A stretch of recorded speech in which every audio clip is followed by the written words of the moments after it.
खान साहब ने आज मीडिया से गुफ्तगू करते हुए ISPR के बयान पे अपना पहला मौक़िफ़ डायरेक्टली मीडिया को दिया है। खान साहब ने यही कहा है कि मेरे से माफ़ी मांगी जाए बजाय इसके कि मैं माफ़ी मांगूं।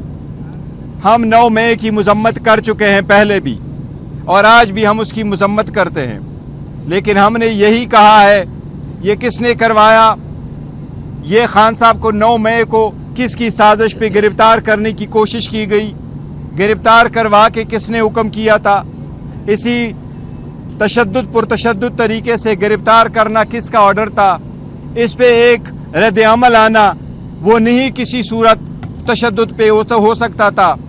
वो हम नहीं कहते कि इसकी जस्टिफिकेशन है तशद्दुद पे किसी का आना, लेकिन इसके साथ खान साहब ने ये कहा है कि इसी बात पे मुझे जेल में डालना, बार बार मेरी कोशिश करना कि जेल में हो जाऊँ, चाहे वो 18 मार्च का हो, चाहे वो 9 मई का हो, चाहे वो फिर 5 अगस्त को विद इन मिनट्स उसकी गिरफ्तारी हो। इसलिए खान साहब ने कहा है कि मेरे से माफ़ी मांगी जाए बजाय इसके कि मैं किसी इवेंट पे माफ़ी मांगूं। खान साहब ने बड़ा कंसर्न शो किया है जो टैक्स कलेक्शन है। इसी तरीके से IMF के प्रोग्राम पे एक तशवीश का इजहार किया है। आल्दो हम बहुत कोशिश कर रहे हैं कि मुल्क आगे की तरफ बढ़े, इकानमी मुल्क बेहतर हो, आवाम के लिए सहूलतें हो, लेकिन वेल्थ की कलेक्शन क्रिएशन नहीं हो रही। टैक्स कलेक्शन हो लेकिन आवाम पे बर्डन पड़े, इसकी खान साहब ने बड़ी तशवीश का इजहार किया है। इस बात का भी इजहार किया है कि जो एब्सोल्यूट पावर होता है वो बंदे को करप्ट करता है। कोशिश की जा रही है कि सारे ताकतों का सरचश्मा ताकतवर लोग हो। इसलिए खान साहब ने इस पर तशवीश का इजहार किया है कि रूल ऑफ लॉ हो तो टैक्स कलेक्शन भी होंगे, इकानमी भी होगी और पॉलिटिकल स्टेबिलिटी होगी तो मुल्क की तरक्की भी होगी। इन चीज़ों के अलावा न मुल्क की तरक्की हो सकती है, न मुल्क आगे की तरफ बढ़ सकता है। आप जलसे की इजाज़त नहीं देते एक स्पेसिफिक पॉलिटिकल पार्टी को जो पाकिस्तान तहरीक इंसाफ है या उसके अलायंस है। आप कन्वेंशन की इजाज़त नहीं देते हो, आप रैली की इजाज़त नहीं देते हो। पुरअमन तरीके से निकालने के लिए एक छोटी सी कन्वेंशन की इजाज़त नहीं है। तो इसलिए ये एक ताकत इस्तेमाल हो रही है एक ही पॉलिटिकल पार्टी के। इसको आप पॉलिटिकल स्टेबिलिटी की तरफ एक कदम नहीं कह सकते, ये इंस्टेबिलिटी क्रिएट करता है। और ये वही पॉइंट है जो IMF ने अपने रिपोर्ट में तस्करा किया है। खान साहब ने आज काकड़ की स्टेटमेंट पे जो फॉर्म 47 से रिलेटेड है उस पे भी खान साहब ने डायरेक्शन दी है कि कोर्ट में एक पिटीशन फाइल करेंगे। जो हमने पहली स्टेटमेंट दी थी और पिटीशन सुप्रीम कोर्ट में फाइल हो चुके थे फॉर्म 45 और 47 से रिलेटेड, उसमें इसको भी हम इंक्लूड करेंगे। आज हम आपको ये बताएं कि बारहा हम अदलिया को कहते हैं कि हमें आपका एहतराम है और आप पे एतमाद है, लेकिन जितने तेज़ी के साथ खान साहब के ख़िलाफ़ ट्रायल चलते रहे, 5 दिनों में 3 कन्विक्शनें हुई, इसी तरह खान साहब को रिलीफ देने की कोशिश कभी नहीं की गई, बल्कि खान साहब का जो राइट भी बनता है उसको भी नहीं सुना जाता। अब कल इद्दत वाले केस की हेयरिंग है। खान साहब की स्पेशल यही फरमान के मुताबिक मैं रिक्वेस्ट कर रहा हूँ जज साहब से, लास्ट डेट ऑफ हेयरिंग पे जज साहब नहीं अवेलेबल और लंबी डेट पड़ी, फिर प्रोसिक्यूशन की तरफ से ताख़ीरी कार्रवाइयाँ की जाती है और हर मरतबा कोई ना कोई बहाना किया जाता है। हम सब से दरख्वास्त करते हैं, जज साहब से डायरेक्टली खान साहब की दरख्वास्त है कि कल मेरे केस की हेयरिंग करके उस पे फैसला कर इद्दत वाले केस पे, ये हमारी आपसे दरख्वास्त है। कश्मीर वाले इशू पे खान साहब ने तशवीश का इजहार किया है। खान साहब ने उम्मीद जाहिर की है कि यह संजीदा मामला है। कश्मीर के मामले पे सियासत के बजाय तहम्मुल से काम लिया जाए।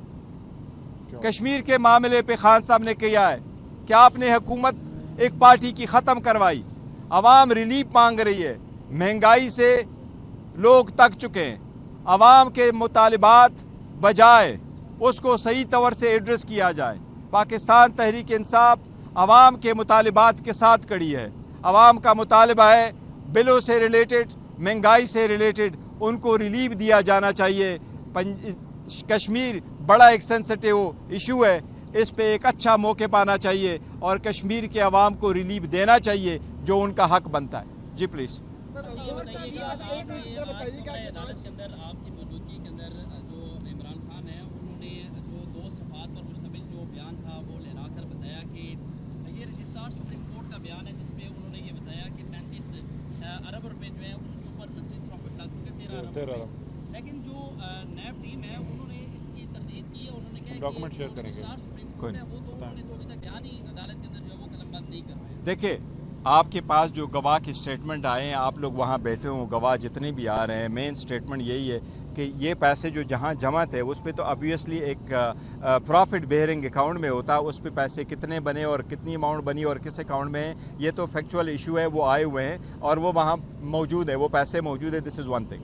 جو ہمارا موقع پہ اور خان صاحب ایکچولی بتانا چاہ رہے ہیں وہ یہی ہے کہ فائنانشیل آفیسر آیا تھا یونیورسٹی کا، اور جو سرکار کے باقی گواہ آئے تھے، 2 چیزوں کا بڑا ایڈمٹ کیا انہوں نے۔ پہلی چیز جو انہوں نے ایڈمٹ کی ہے وہ یہ ہے کہ اس ٹرانزیکشن سے سرکار کو لاس نہیں ہوا ہے، اور دوسری چیز جو انہوں نے ایڈمٹ کیا وہ یہ ہے یس خان صاحب کو اس سے کوئی فائدہ نہیں ہوا، نہ اس نے ذاتی فائدہ لیا ہوا ہے۔